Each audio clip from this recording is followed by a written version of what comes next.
can begin just like something with an interest. If you think you are interested in protecting systems, you want to understand the underlying layer of how systems are built, how they work, and then how you can protect them to make a system robust, then trust me, I think you are already on the right path into cybersecurity. So to start with, if you have a curiosity about how systems work and how they are engineered, trust me, I think you excel in the cybersecurity field. And so, what do you do after being curious? Or what do you do after getting this curiosity? I think trying online courses, which try hack me, you can set up things that we call Linux virtual machines. Trust me, I don't think I'm technical enough. You're going to have a whole lot of knowledge once the program kicks off. And so with that, I would like us to move to the next thing on the agenda. George, can you kindly help me change the slide?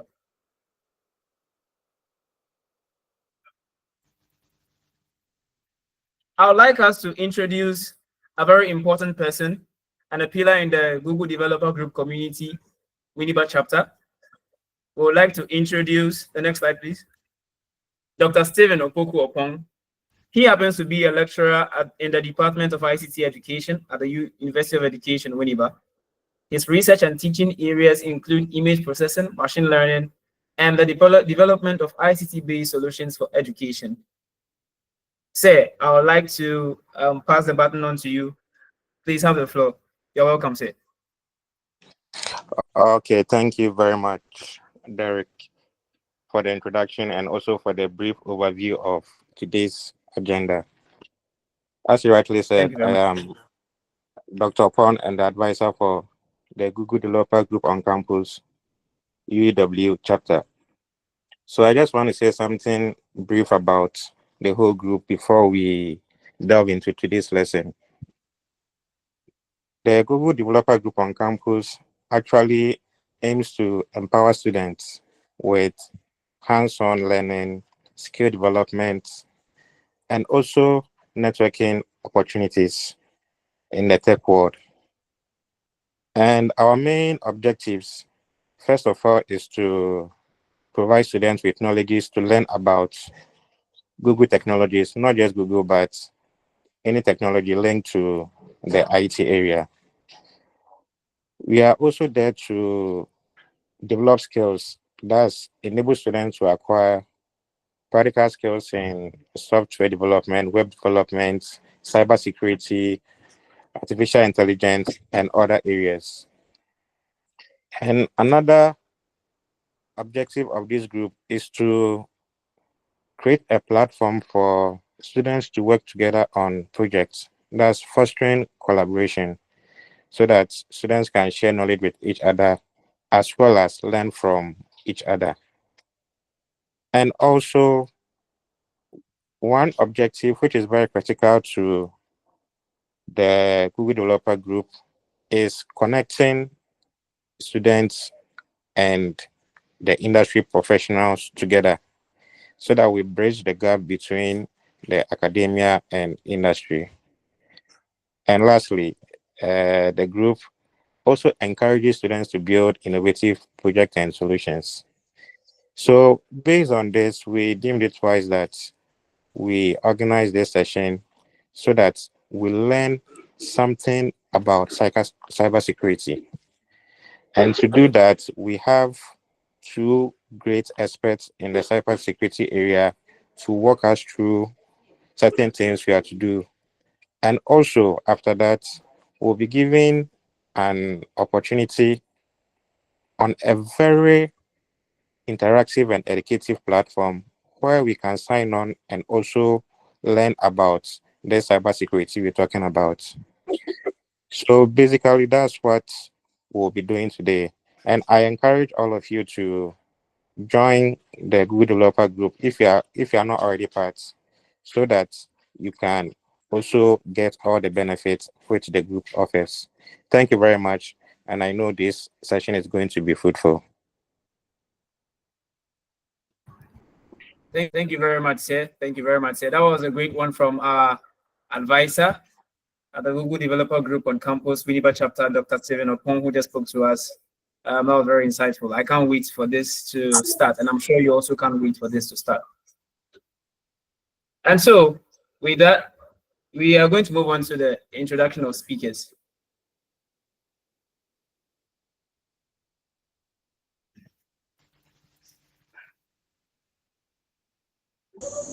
Can you go to the slide? Yes. So, for our first speaker, I would like to introduce Dr. Ephraim Kwawedu. He's a senior lecturer in the ICT Education Department at University of Education, Winneba, and an expert in educational technology and ICT integration in Ghana. He has led major digital learning projects with UNESCO and Erasmus.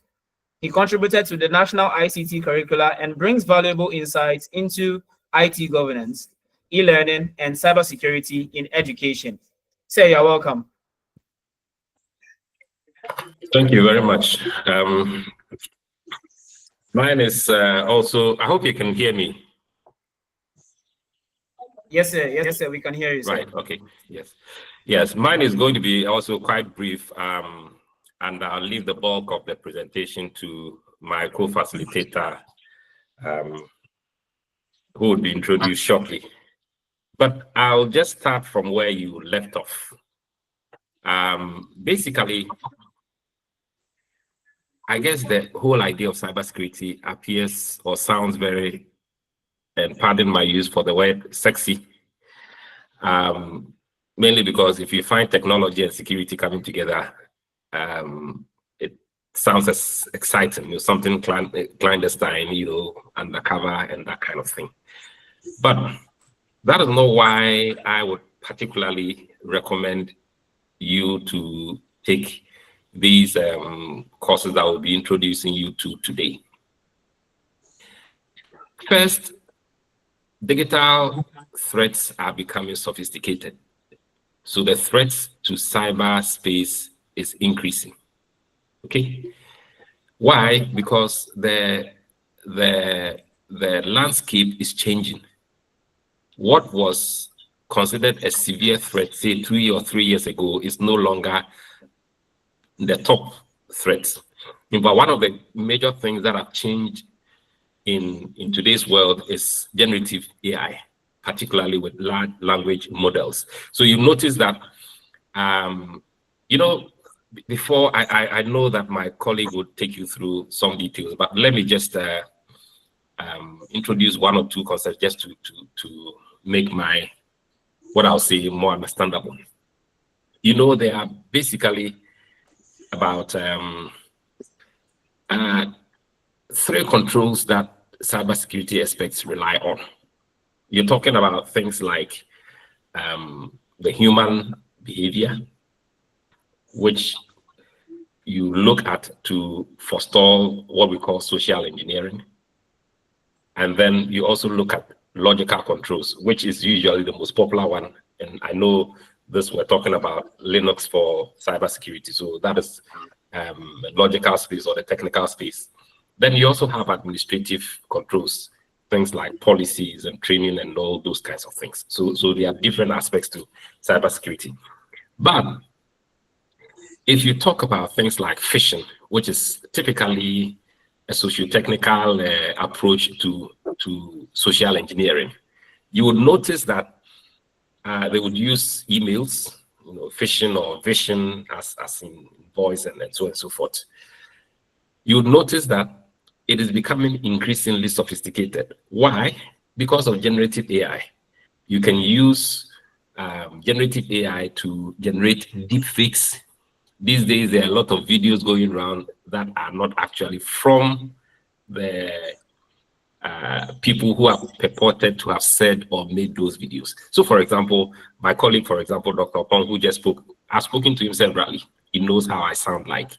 So if a call comes through to him and the call is sounding like me, he is likely to respond positively or with his guard lowered. So you notice that generative AI is becoming increasingly a bigger threat to, or making the threat landscape different or more dangerous. Okay, so that is one thing that is changing the threat landscape.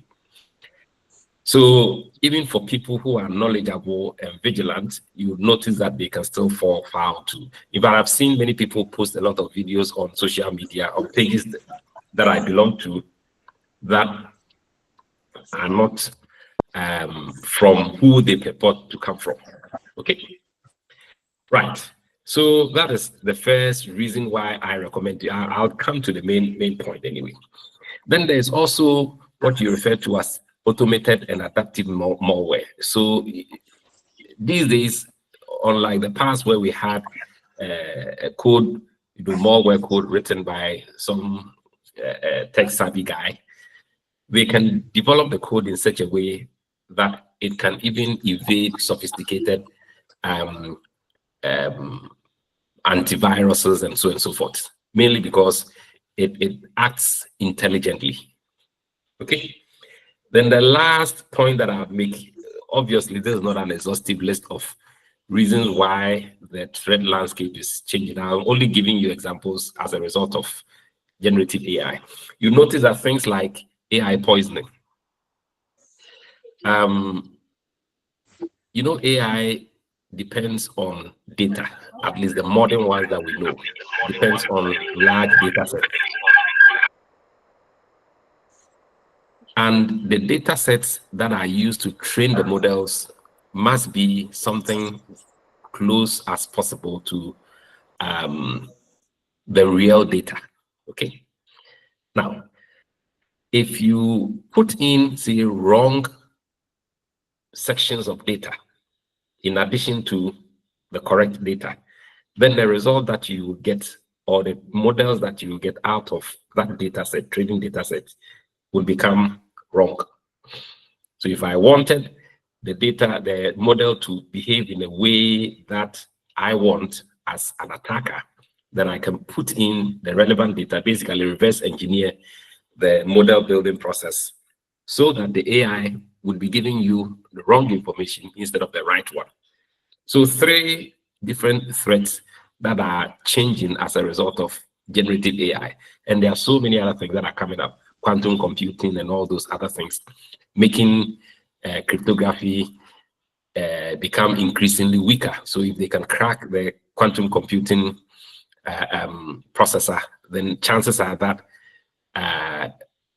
hitherto strong encryption will become weaker because the quantum computers are far more powerful. So while the threat landscape is changing, it means that we are going to need far more cybersecurity experts. Okay, if we want more routes, we need more engineers. Same way, if the threat is changing and increasing, you need more cybersecurity professionals. For example, it's thought that within the 10 years from 2023 to 2033, the cybersecurity analyst that will be required would be over 30% more than what we have. 30%, actually 33%, which tells you that it's an area that is growing constantly. Now, obviously, because they need more cybersecurity experts and because of the nature of the work, it can also be done remotely. Some of you like remote work. So again, if you can work remotely and get paid far more than your peers, why not take that job?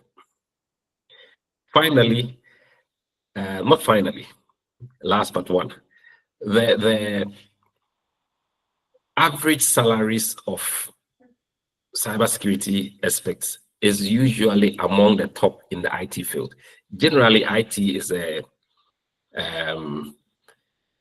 kind of a good area to specialize in. But if you talk about the various specializations, network engineers, programmers, cybersecurity experts, data analysts, and all those kinds of things, you'll notice that cybersecurity analysts or cybersecurity professionals are usually towards the top. Okay, so if you want to work as cybersecurity, you want to work as an IT guy, then if you want to earn far more than your peers, then cybersecurity is one of the areas that you should probably consider. Sadly, AI is thought to affect many jobs, even including software developers and those who write code. But obviously, I don't expect that it can deal with the threat, the threats as well as humans can. Okay, so I think that cybersecurity is probably a more safer area to go into. And finally, just as IT skills are transferable, what I mean by transferable is that it is not one area that you can work in. If you're an IT specialist, you can work in a hospital or in a bank or in an airport, or the same thing with cyber security professionals. They are far more transferable. You even find that jobs like the police service and the military even require far more cybersecurity people than they require other IT specialists. Let me add that even in some countries, they do have cyber command, where in the military, there's a specific unit set up for just cybersecurity specialists. So again, it's an area that is quite well in demand. And because of the nature of the ICT landscape, is increasingly in demand. So just whetting your appetite a bit, the Linux that was referred to earlier. Obviously, most industrial scale systems, most companies rely on Linux as a platform to install various applications on. Is used way more than the Windows Server alternative, various flavors of Linux. And so you notice that if you want to, and even cybersecurity specialists, when they are training, they use Kali Linux, which is also a flavor of Linux. So what I'm trying to say is that if you want to specialize in cybersecurity, one of the things that you need to understand is Linux, aside all kinds of other things that you also need to know. So without making my talk long, I'm just going to give way to my colleague who is going to handle most of the discussions today. I would come in, probably give a few more comments before we close. So thank you very much for giving me the opportunity to talk to you. Thank you very much, Dr. Ephraim Kwawedu. That was a very insightful insightful speech, sir. I heard terms like AI poisoning. I've never heard of this before. I also heard things like quantum computing. But then what stood out more was like, I heard cybersecurity professionals can work virtually anywhere. And even I also heard that the average salary is usually among the top. I'm sure everybody here is interested in that salary, because for me, I really, really need that salary. So without any further ado, I would like to introduce Dr. Matthias Agbeku. He is an experienced lecturer with a strong background in computer and network security. He is skilled in IT auditing, IT governance. Dr. Agbeku holds an MSc in computer science from Sikkim Manipal University and has a proven track record in the cybersecurity and education sectors. Doctor, you're welcome. Thank you very much, Derek. Thank you very much for the introduction too. Because I'm sure I'm audible. You can hear me, right? Yes, sir. We can hear you. You're welcome, sir. Okay, that's fine. Thank you very much. Thank you. It's a privilege to have all of you on board. It's nice. I'm happy to see many of you here. Yeah, that's good. Cybersecurity is very interesting, and I know many of you are interested in cybersecurity, isn't it? It's good. It's a nice area. Among the, like Dr. Kwedi said, among the top IT courses or IT areas to branch into is cybersecurity. Is one of the best. One of the best. So it's good. All those here are interested into it. It's very good. That's fine. And whenever we mention cybersecurity, what comes to mind is Sakawa, online fraud, and that's what comes to mind. Most often, cybersecurity, please. That is a small aspect. It's a small aspect of cybersecurity. Cybersecurity is very broad, very broad. So if it's about the fraud, the unethical aspect, please, then you are the wrong place. You are the wrong place. We are going to talk about ethical hacking, the correct one, the proper one. Okay. And then if it's also about the money, Dr. Ed also mentioned the money, the cash aspect. Yes, it's good. It's one of the top paying, one of the top paying areas in computing. So if you like the money, then fine. You're in the right area too. Yes. So if it's about the unethical aspect, you are the wrong area. If it's about the money, you're the right area. That's fine. So that's just something small to whet appetite for cybersecurity. Okay. Right. So now I have some slides I'd like to share as we go through the discussion. So let me share my slides. Okay. Okay, sir. Yeah.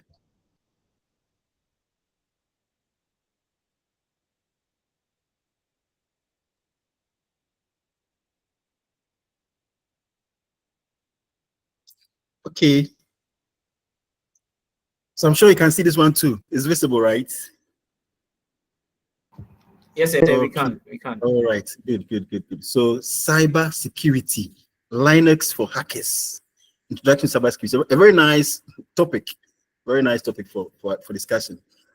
All right. So Dr. Edu has given you a brief intro to the whole program, the whole concept, and it's very fine. It's very nice.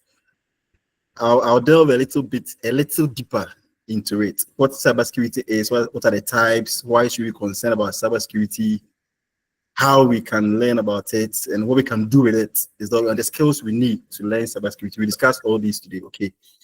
Right. So first of all, what is cybersecurity? Just the intro. What's cybersecurity? It's talking about the protection of our assets, basically protection of our digital assets. Take note.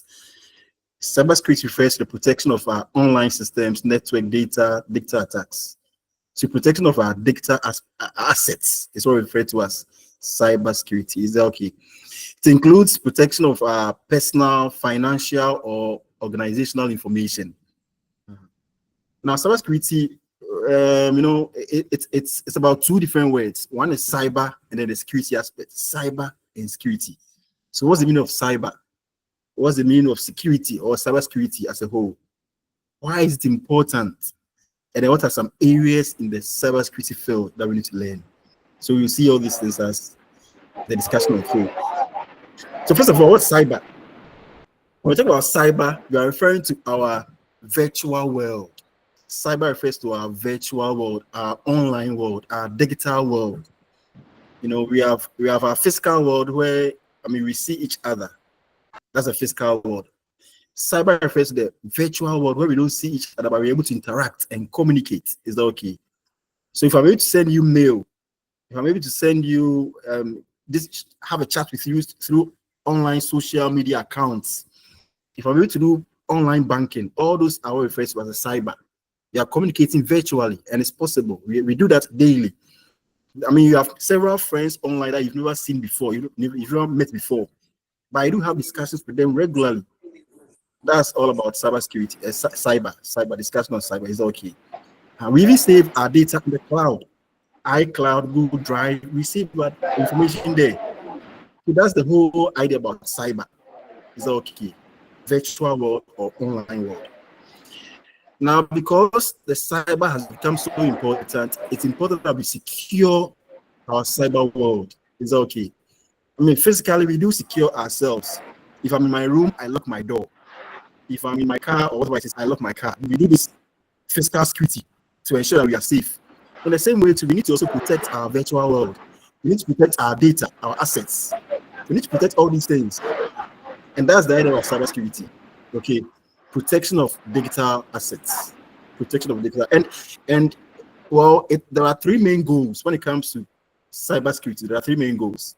One is confidentiality. Second is integrity, and then third we have availability. We call it the CIA triad. CIA triad. Confidentiality means that you protect information from unauthorized users. You see, so if I have for example, many of you are students. Many of you are students. You have access to OSIS. Ask yourself, why are you giving password to your OSIS account? Because you don't want anyone to access it to know what you get, your results, to falsify or to even use it for some unwanted purposes. So it's important that it's kept confidential to only you, the user. So confidentiality has to do with making sure that information is not accessible to unauthorized users. Let's do that. Keeping data. Okay. Then we come to integrity. Integrity also has to do with making sure that data is consistent or is accurate. So, for example, if I'm to send you 2,000 Ghana cedi through Momo, I expect that you should receive exactly 2,000 Ghana cedis. You shouldn't receive less or more. If I should send you what do you call it, chat or WhatsApp or any message that please meet me at Kings and Queens, I don't expect you to meet me at the Breeze or any other place. No, data should be consistent. It should be accurate. It shouldn't be modified. So at the end of the semester, a lecturer enters a grade. Your grade was A. You go in and it changes to D. It means data is no longer accurate. You can't rely on it. And that's where integrity comes in. Data should be consistent. It should be accurate. What I send is what you should receive. I hope you get it. So that's also about the second goal of cybersecurity, okay? And the third one is availability. Making sure that data is available to the authorized users. It shouldn't be hidden from them. So we have what we call access controls, you know. In any organization, we have limits or rights that every user is entitled to. So if you're a student, you have in OSIS, you have what you are entitled to see or to do. If you are a lecturer, you have what you're entitled to do.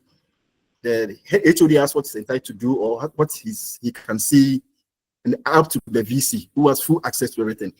So data should be available to authorized users. It shouldn't be hidden from them. So even though confidentiality has to do with making sure that data is unavailable to unauthorized users, for availability, it should be available to authorized ones. They should have it. They should have access to it.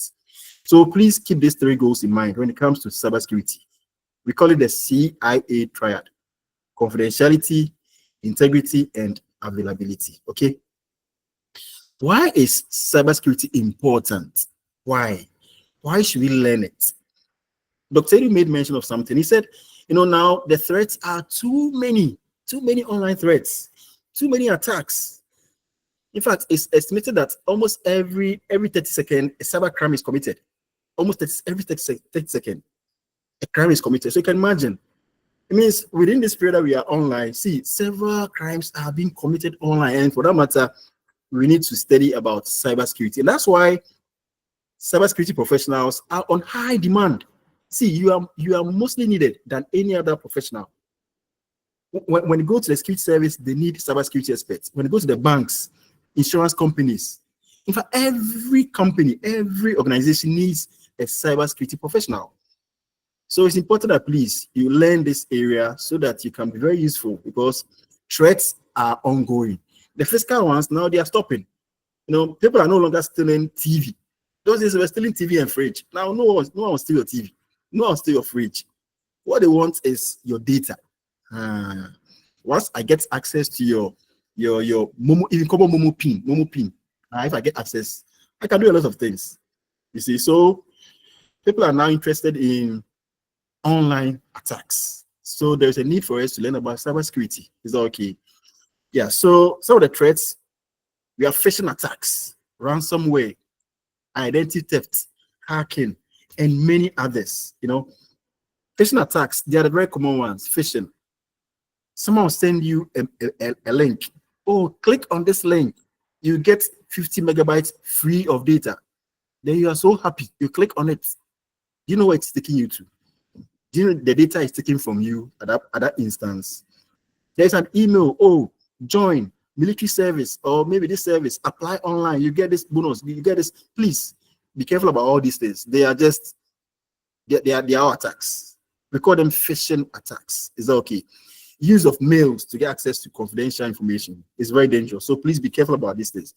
During Christmas, you see people sending those links, bonuses, coupons. Don't mind those things. As cyber security experts or professionals, please, those are simple things you should not bother about. It's only greedy ones who go for those things, and they will always fall victims. We don't want to fall victim to those things. So we need to learn about cybersecurity. Very important. Again, we must learn about cybersecurity because, you know, there is reputational aspect here. You know, if, for example, before coming to UW, you heard that, oh, UW, our grades, it always changes. Our results are not accurate. Would you have come? You wouldn't have come. You see, because you will not trust what you take home at the end of the day. So it's important that banks, institutions, educational institutions, we secure our data so as to maintain our reputation. We need to maintain it. It's very important. Reputational damage shouldn't be lost at all in any case. Cybersecurity again is important because of finance, money. I mean, governments lose money due to several attacks. You know, insurance companies can lose money due to attacks. MTN recently, we heard about the attack. People were afraid, oh, withdraw your money and all. You know, all those are financial risk that comes to being attacked. And so we need to learn about cybersecurity, how we can protect ourselves. It's very important. If I even heard that not long, the president, our own president, his own Twitter account, his X account was hacked. So you can imagine, that's a big damage, isn't it? You can imagine what people can do with his account. And even if if the president himself his account is attacked, how much more you and I? So we need to please learn about these things. We need to have the knowledge, the skill about these things, so we can protect ourselves as well as the organizations that we plan to work with. Okay, so it's important we learn about cybersecurity. Very important. Now, what are some areas? What are some areas in the cybersecurity field? There are several areas. Cybersecurity is broad, like I said, it's very broad, very broad. We have web security, network security, application security, cloud security, hacking, digital forensics, and so on and so forth. So you can imagine all these are branches of cybersecurity. You can't learn all. You can pick just an aspect and then major in it. It's okay. So if you're interested in network security, it's a very good area. Learn about networks, how to secure networks, how to prevent network attacks. Then means you are good to go. Application security, when it comes to our softwares that we use, how to secure apps. Many of you are using several apps on your phones. How are they kept secured? How can you even secure the apps? That's where application security comes in. Is it WhatsApp always is hacked? Why was it hacked? Telegram is hacked. Why? How? The other, the TikTok hacked and all these things. You know, we need to learn about this. All this is fall under application security. It's an area that you can branch into. You can learn more about. Then the cloud security, how we can protect our storage areas is also very important. It's still an area under research that people are learning into. So you can also do that. Hacking, why? How does it happen? What are the various vulnerabilities within systems? Now, when we mention vulnerability, what are we saying? Vulnerability refers to the loopholes, the leakages in systems. So if, for instance, a whole IT student, a whole computer science student, your phone password is 1234. Can you imagine? It's a big loophole. It's a weakness. Password is 123 or ABC. At this point in this world, I think you are living in the old age. So that's what I talk about. Vulnerability are the weaknesses. People can easily guess these things. Or many of our parents.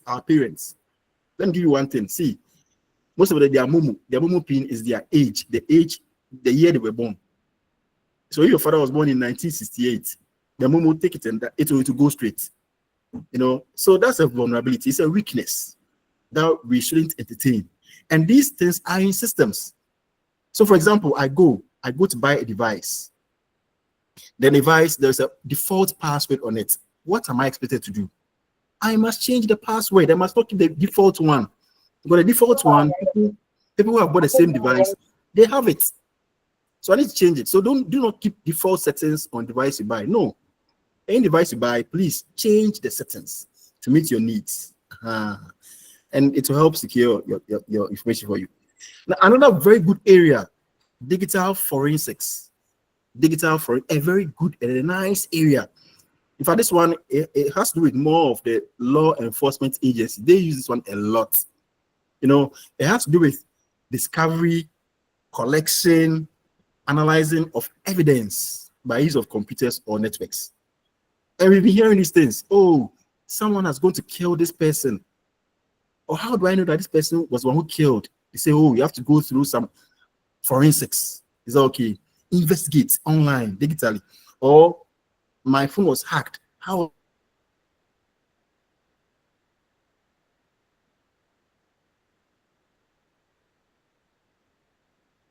was it done? We need to gather the evidence online, be able to analyze it, and be able to come out with some information. So that's about it in the tech space. Okay, so these are areas we can think of branching into. Very nice little areas. All right, now How do we get into cybersecurity? How do we start? How do I start? Well, first, you need to be able to think critically. You should be a very critical thinker. You should be able to analyze things quick so you can be able to solve problems. Is that okay? So, cybersecurity is not static. It's not static. It's not like 1 + 1, 2, 2 + 2. It's not like maths that you have to memorize, what do you call it, formless. No.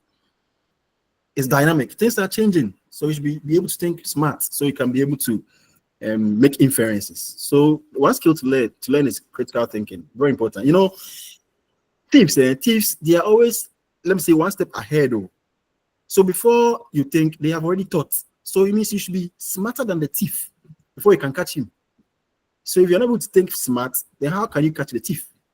You get a point. So it's important that we think critically so we can be able to protect our assets. So in cybersecurity, it's more like you must think like a thief, isn't it? You must think like a thief.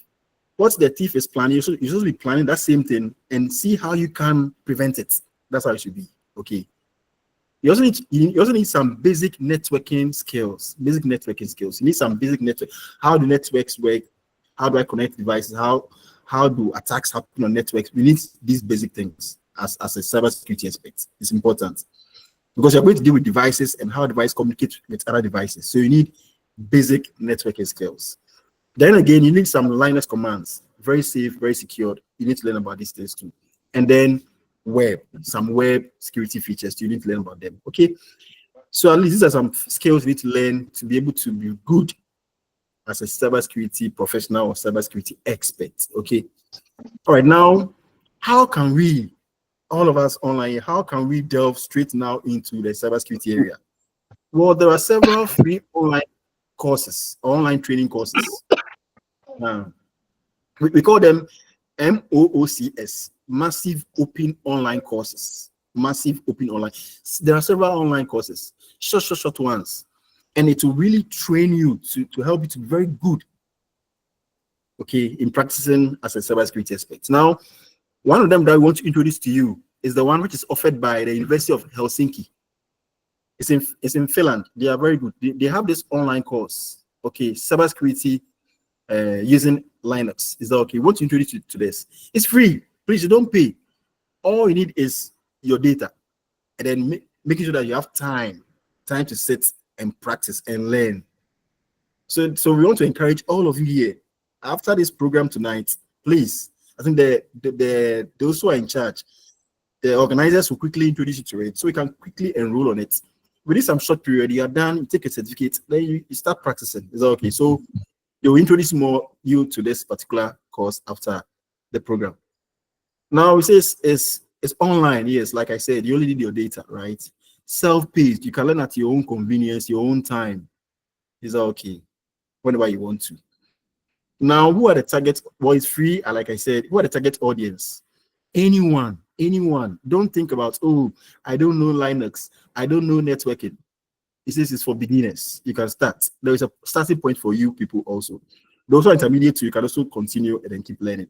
Even those who are even experts, we need to keep refreshing our mind. So it's for everyone in the cybersecurity space. Okay, it's between 6 to 10 weeks. So if you are fast, you can do it within 6 weeks. But if you want to do it gradually, you can also do it within 10 weeks. It's allowed. 5 to 10 hours per week. You can imagine a whole week. You need just 5 hours. It's doable, right? Okay. Now, what are you going to learn in that course? Well, it's to introduce you to fundamental cybersecurity concepts. It's also teach you some practical skills. You know, there are several cybersecurity tools that you need to learn. You need to know how to use them. So the course will show you how to use them, how to identify vulnerabilities, and how to even be able to prevent them. Is that okay? So you will learn some hands-on experience in this course. And they also learn a bit of some ethical hacking as well. And then how to secure software also. Okay. So topics that will be discussed are here. Intro to cybersecurity, securing software, ethical hacking, network security, web app security, as well as cryptography. You learn all these things. Yes. All right. So these are still the modules we are going to learn. So I think Learning materials. So there are videos that you can watch at your convenience. There are some short quizzes, interactive ones that will help to assess your understanding of what you've learned so far. Is that okay? So it's very fine. Then there'll be some practical exercise also for you to also practice with. Then you give you some assignments to do at your convenience, at your free time. Yeah. At the end, you'll be issued with a certificate to show that you have done this particular course, 6-week course or 8-week course in cybersecurity. And see, even though it's an online course, please, it's still recognizable. It's recognized. Don't feel it is free, so they're not recognized. No, it's a very good skill. You can add it to your CV, and it will help you to land a good job. So please take it serious. The certificate, it will be online, but you can also request for the hard copy as well, so it can give it, so you can keep it in your documents. Okay. All right. So I think that's the end of my introduction to cybersecurity. Let me just use some 3 minutes to quickly take you through the Linux, right? I know time is fast, but let me quickly go through the Linux briefly. So Linux is like the organizer rightly said, he said, it is a type of operating system, okay?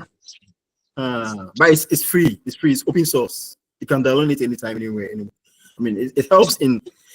I mean, it's highly used in cybersecurity. Highly used in cybersecurity, as well as even on webs, on servers. Now, why is it good? One, is free to use. The code is transparent, like we heard from the organizer. You can customize it to suit your own need. And then there is constant updates and improvements.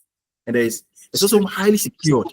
To the layman, you say, oh, I like Linux because with Windows, it can be attacked by viruses, and those is true. Linux are highly secured, so they are very good open system environment for cybersecurity experts. So we encourage you to please download them. Okay. Now, so why ethical hackers choose Linux? Full system control. You can tweak it. No restrictions like proprietary softwares. Okay. The only thing is actually you need to learn some few commands. That's the only thing. Learn some few commands so you can be able to use them. Now, how do I install Linux? If you already have Windows, don't go and uninstall it. No, you can still install Linux on your machine.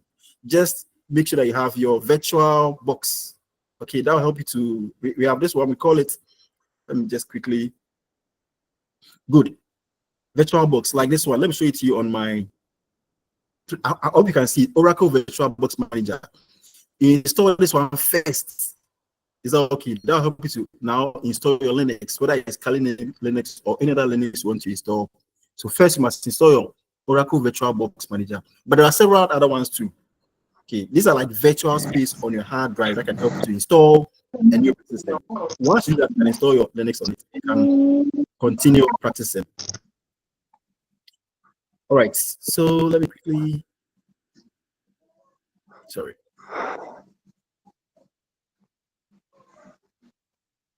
So we encourage you to please install Linux to help you to practice practice some basic commands.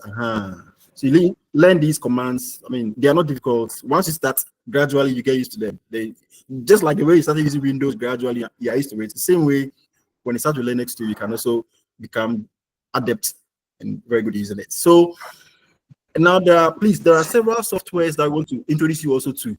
Several tools, networking as cybersecurity tools. We have Nmap, Metasploit, Wireshark, John the Ripper. We have these ones. You can watch videos on them quickly. Okay, how do they work? How secured are they? Which one is used for what? Because some are used for web security, some are used for network security.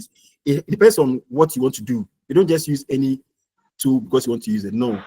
So know what you want to do, they know which tool that can help you to do it. Many of them are free online, they are available. But the caution is that please do not try these tools on live systems. Otherwise, you can be seen as an attacker, and that will land you into trouble. So please, there are several demos that will help you to learn these things. Gradually, I think you've introduced to some of these things. Okay, so that's just a brief introduction and summary of what I wanted to discuss with you when it comes to cyber security. I hope it's fine. I'm sure you have some questions, so we welcome some questions and then we can move on now. Thank you very much for your attention. Here it comes, sir.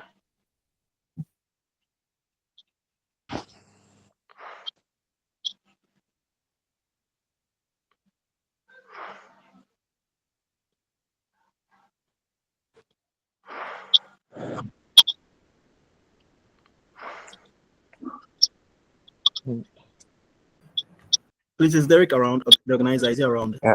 Derek. Okay.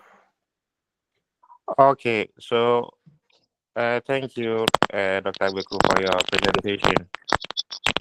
I think now I saw a lot of hands up, so let's take some few questions, and after that, we will introduce you to the platform in which you can learn the cybersecurity course. So, because of time, let's take some few questions. Derek, I back.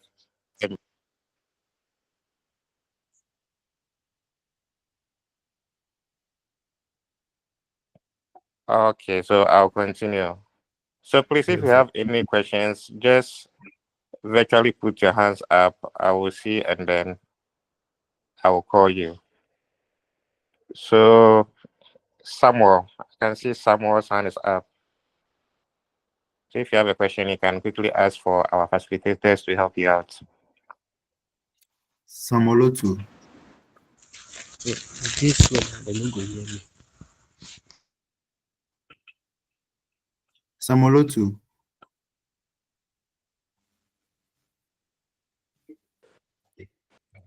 All right, Dr. Edu, please, you can have the floor. Right. Okay. So just wanted to add to a couple of things that my co-panelists spoke about. So with this course, you can, if you want to probably study in the university, Helsinki, they allow you to include it as part of your credits. So like in Ghana, you do various courses. You need to graduate. The minimum credits for graduating in Ghana is usually 120 credit hours. So here, their courses are quite flexible. And so if you do this course and you happen to be in a university here, you can add it to your credits to top up. So gives you the opportunity to graduate earlier, which is a good thing.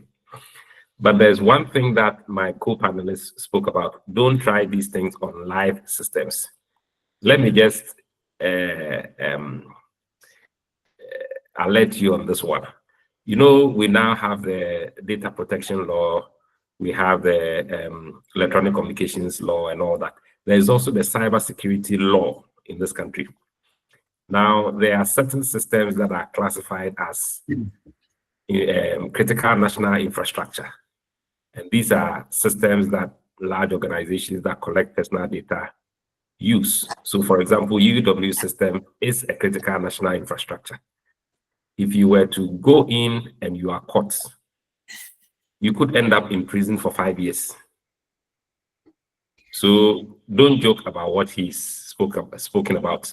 You can try it on your own systems at home. You have a desktop, you can use it for practice.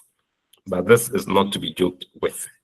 It's a very serious thing. You could end up putting yourself into jeopardy. Yes, some people might do some of those things and get away with it, but you might be the unlucky one. Okay, so that is one thing you should take note. Last thing I'll talk about is this. You see, if you're looking at Linux commands, it might appear as if those commands are just used for cybersecurity. It's not just used for cybersecurity. Those people who are systems administrators for organizations that work on Linux platform is the same commands that they use. As a matter of fact, you need to be good in, you need to understand the way IT works. Okay, IT tools work for you to be good at security. Okay, let me give you an example. Just today, somebody called me, said a laptop has crashed. He sent it to the workshop, and he has 2 hard drives in there, an SSD and a hard disk drive. So we noticed that the problem was coming from the hard disk drive, and they removed it. What do? They plugged in into a case, and so that they plug into another system to try and recover the files. Okay. So my colleague was talking about confidentiality, for example. If somebody has physical access to your computer, easily the person can take your hard drive and copy your files. It's as simple as that. So you can see that if you don't know how hard drives work, then you probably might not be able to use this particular attack. Okay, very simple one. In other words, all the things that they will teach you in this course is transferable. You can use it. You remember I was talking about transferability. You can use it elsewhere. Okay, so the same way you go in with the seriousness, learn. And though I mentioned money, don't go in focusing on money. If you chase money, you don't get it. Learn the skills so people would know that you are good at this, then they would pay you for it. Okay, so that's the last thing that I'll add. Thank you very much.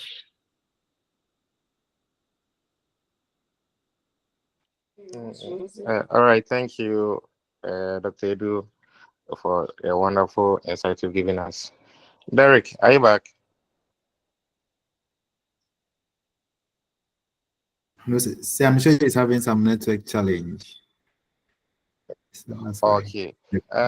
Please, is the one who is supposed to take us through the system, is he ready? Yes, sir. Okay, so let's quickly have the demonstration on how we can enroll on the course so that at least we can all go and subscribe to can you hear it. And right after that, we'll have the question and answer. Please, can you hear me? Yes, we Okay, can hear you. I'm Yes, fully back. Derek, I hear I was you. having a lot of network issues. I'm back now. Oh, okay, all right, that's fine. Say about So we want to take I the have one demonstration. question, or based on what Dr. Koidu said.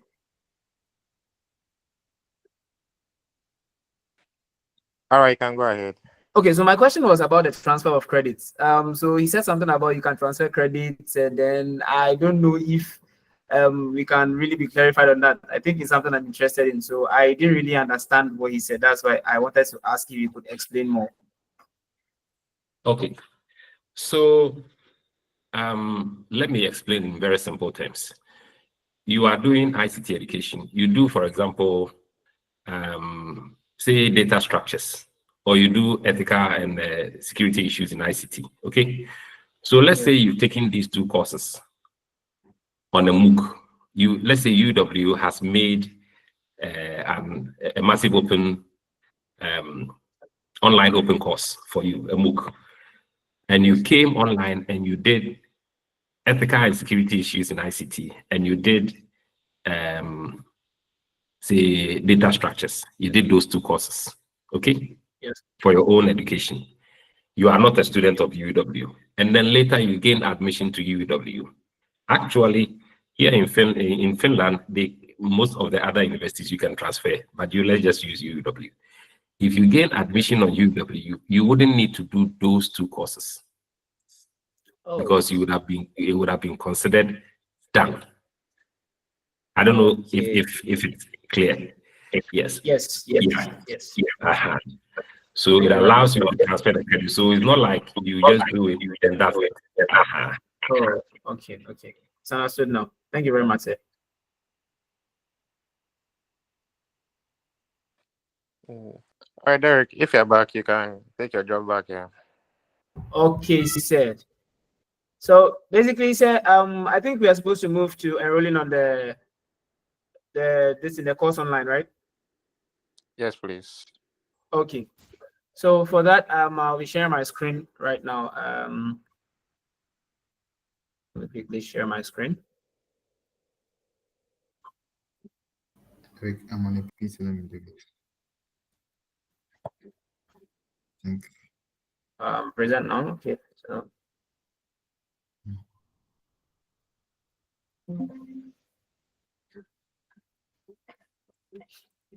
Okay, so please, can everybody see my screen?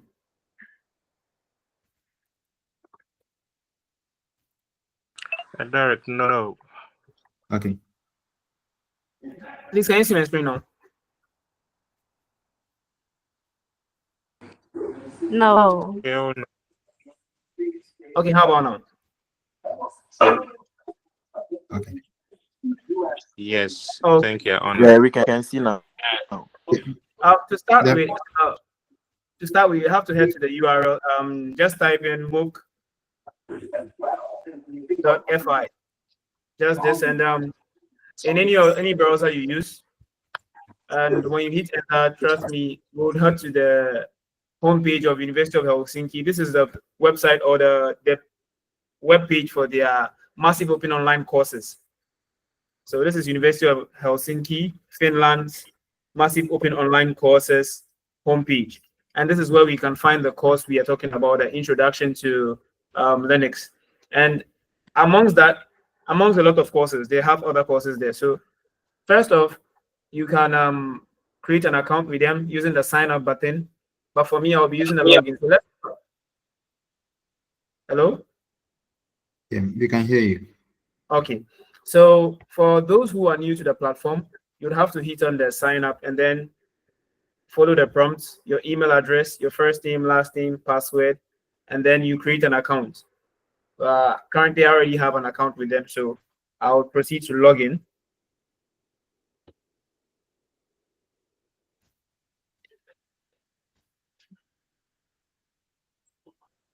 Yeah, I think. Okay, so I think I'm logged in. No. Pardon my network issues, please. So after logging in, the main thing is to head on to the courses tab. And if you know the course you are looking for, you can just quickly type in here. So if it's Introduction to Linux, you can just quickly search. But without that, we can go through the course catalog and then find the course we are interested in. So we can see some courses like Cybersecurity Project 2 2025, Introduction to Cybersecurity. There are also some courses on Programming 2025 and the likes. Hello, George. Yeah, I can hear you. So for this particular session, are we using the Introduction to Cybersecurity or Linux? Yes. Click on the introduction to cybersecurity. It Okay. compiles all. Okay, Cybersecurity 2025. Thank you for that. Okay. Okay, so Mm. please, I would like you to take it from here, George, so you can give us a walkthrough. Okay. All right. So please, I've shared the course link in the group.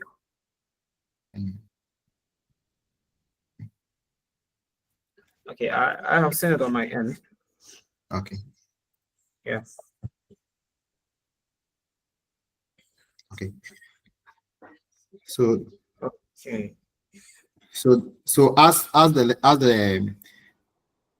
lecturer said, the course has been structured in modules. So we have the first part, which talks about introduction to cybersecurity, and then the second part talks about securing software.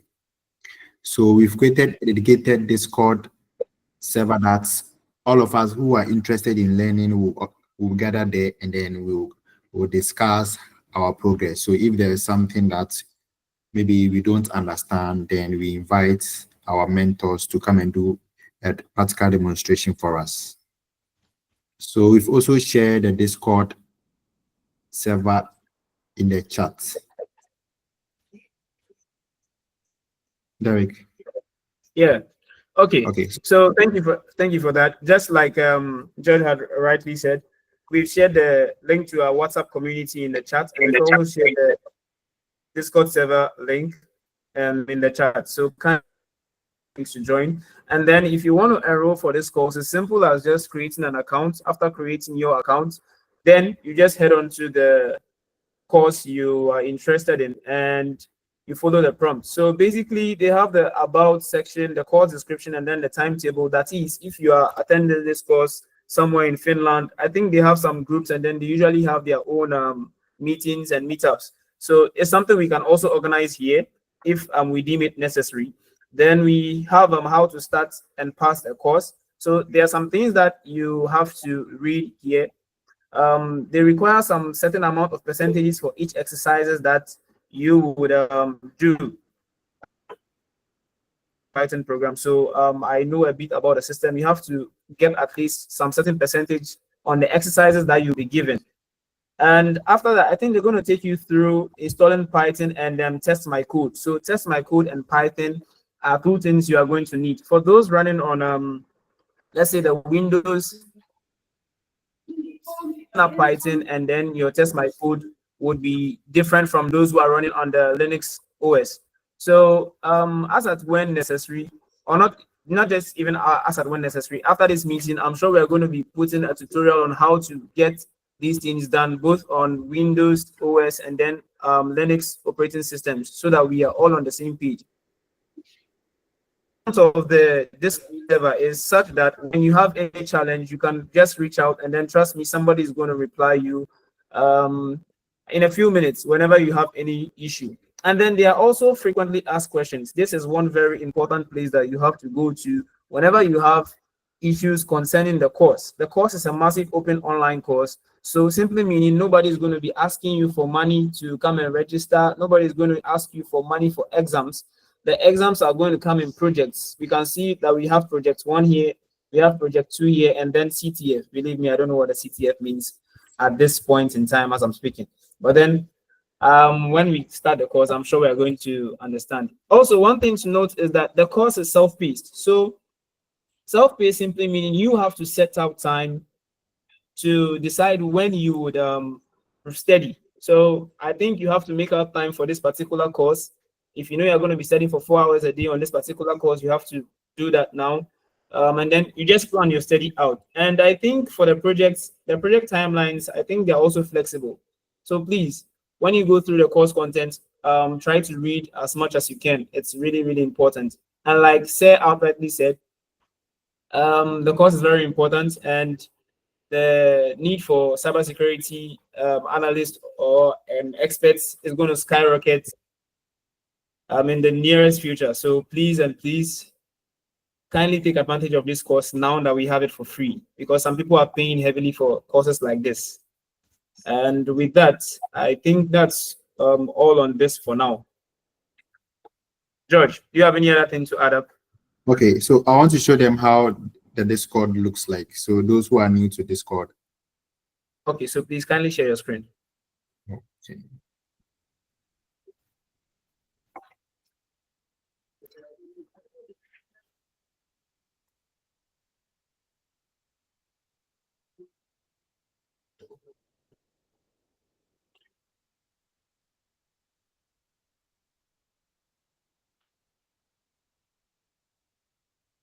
Please give me a moment. Okay, I've pasted the Discord server link in the chat.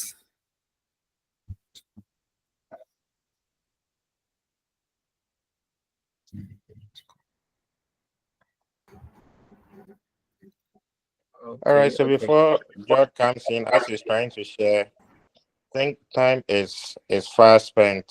Okay. So we'll take some few questions for our facilitators concerning the presentation and also about the course.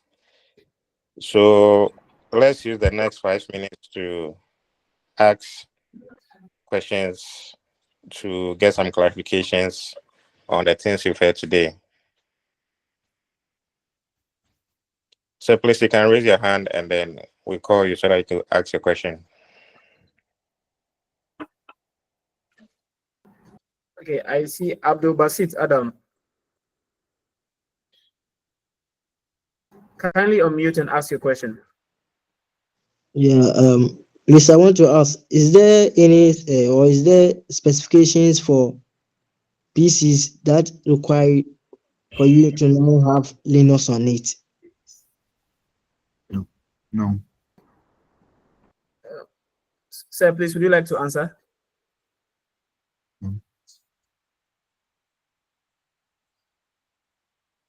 Hello? Please, can you hear me? Yeah. Oh, good. Linux is no. Yeah. Oh, yes. I had a question. Yes, it's not so heavy. It's not. It's just any normal specification, any normal hard drive, 500 gig hard drive. I mean, anything. It's just like the way you install Windows. It doesn't need any special specifications that much. It's not as heavy as Windows, like I can even say. So you can install it on any machine you have. once you have, I don't know which device you're using, but everything should be up to date. You can install it. We can work on it. Okay, don't worry. If I can even install Linux using a pen drive or a flash drive, you can install it from a flash drive. It's very easy to do. Very simple. Yes. Yeah, thank you very much. So that's very true. Abdul Basit, if I'm not mistaken, yes, you can install Linux on any machine once you have at least 2 gig RAM. That's what I can say. Once you have 2 gig RAM and above, you are okay and you are good to go. It's not as heavy as Windows, just like Seth said. So thank you very much for that answer.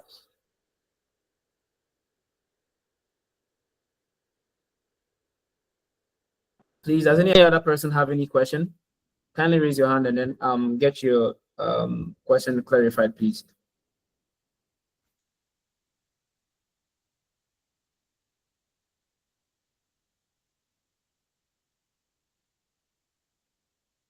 Okay, Frederick, I see your hand. Please kindly unmute and ask your question before George proceeds with the presentation.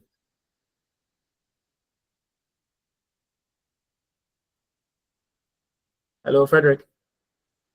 Hello, please can you hear me? Yes, I can hear you loud and clear. Kindly ask a question. Okay. So I wanted to know where we can get the Linux to download, maybe a website or yeah. Thank you. Hello, sir.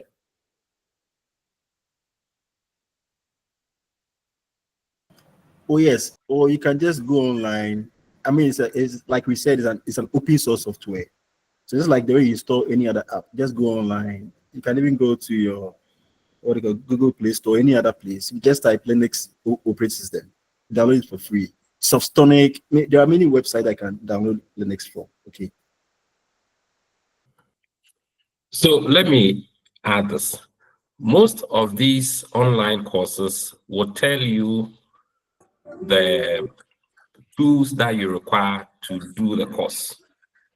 So I would recommend, if it's Linux you're going for, or cybersecurity basics or whatever, enroll into the course first, and then they will tell you what to do. Most often than not, if you need to do any installation, they will even take you through the installation process, or they'll point you in the place where you get those tools to install.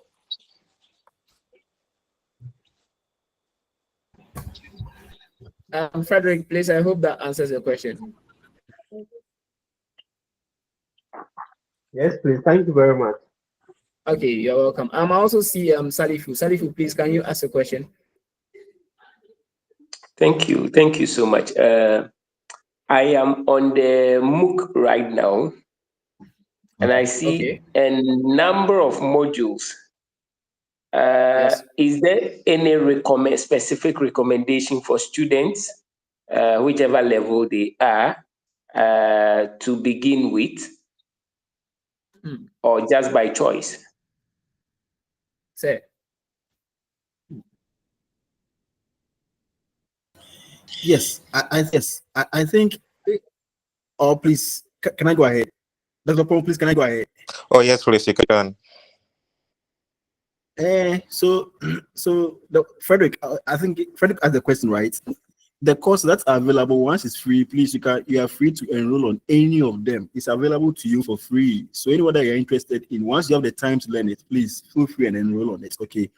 There are no specific requirements. Once you are willing to learn, you can enroll on any of them. You can even do it fast as you can, so that you can finish all quick, and get the knowledge. Okay, thank you. Thank you very much. Salifu, I hope that answers your question. Yes, please. Thank you so much. Thank you for asking the question. Okay, George, over to you. You can kindly take over the presentation now.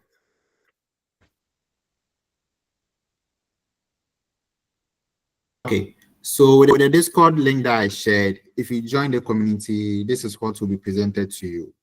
So in GDG, we have students with different interests. So currently, this is a cybersecurity workshop. So we have a dedicated community for cybersecurity only. So anything related to cybersecurity, you are allowed to come to the cybersecurity section and post. So if you want any help or there's something you need clarification, you can just come here and post, and then you get your response from us.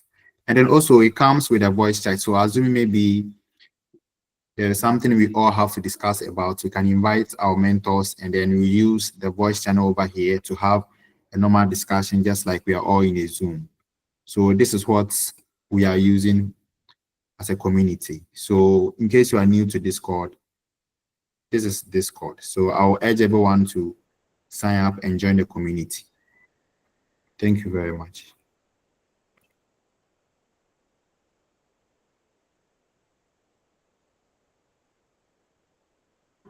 Yes, thank you very much, Judge, for that. Okay, I think we are clarified on that part. So kindly join the Discord server community.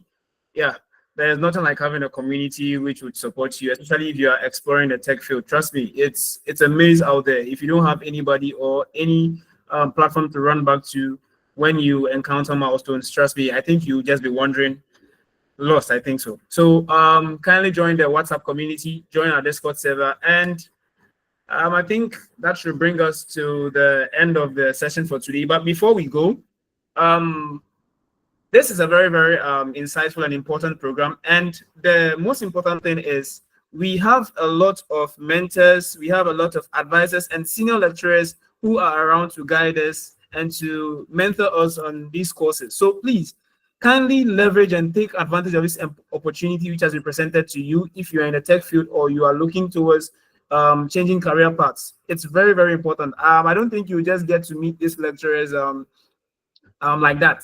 So if they are right now dedicating their time to guide us and then mentor us to take these courses, I think we should see this as an opportunity and a privilege. So please, please, and please take advantage of the courses you found out there. Take the courses, and then when you need help, you run to the community. Our lecturers are available to guide us and point us in the right direction. That's all from me. George, I'd like you to add your closing remark before we call the session to an end.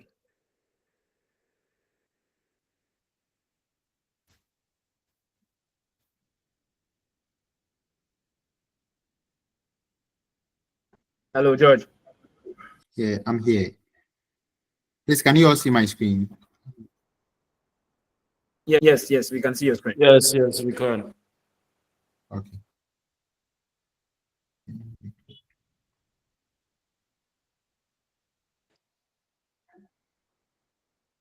Okay. Before we close, I would like to show you the next event coming up. So maybe you are currently not interested in learning cybersecurity. So on our next event outline, we have mobile app development with Flutter Flow. So assuming you don't want to go into coding, Flutter Flow allow you to create mobile apps without writing actual code. And then also, if you don't want to do anything coding, and then maybe you are from graphic design background, we also have a UI UX design series coming up. So I would like everyone to stay tuned and then watch out for this. Thank you.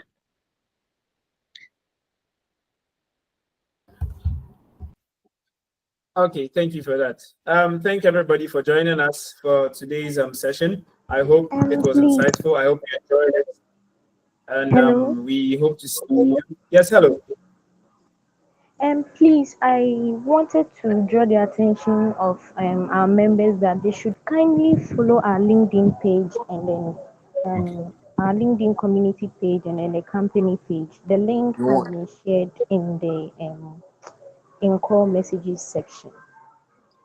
Okay, thank you very much for drawing our attention to that, Benedicta. That was a very important one. So kindly follow our LinkedIn page and our company page, so you can also keep up to date with the news and circulars which we post from time to time. So thank you very much, Benedicta.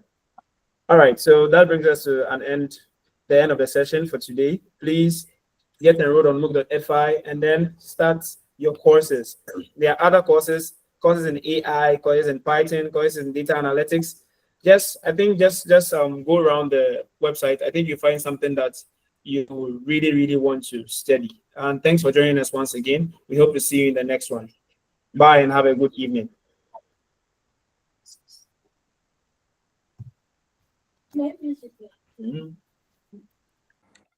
Bye-bye. All right, thanks for all the information. Derek, see me back door. Charlie, what's up? See me back door, Derek. Please, no item 13. Item 13. Item 15. Charlie, Item 15. Item 15. No big adu's with this. Adu's be this,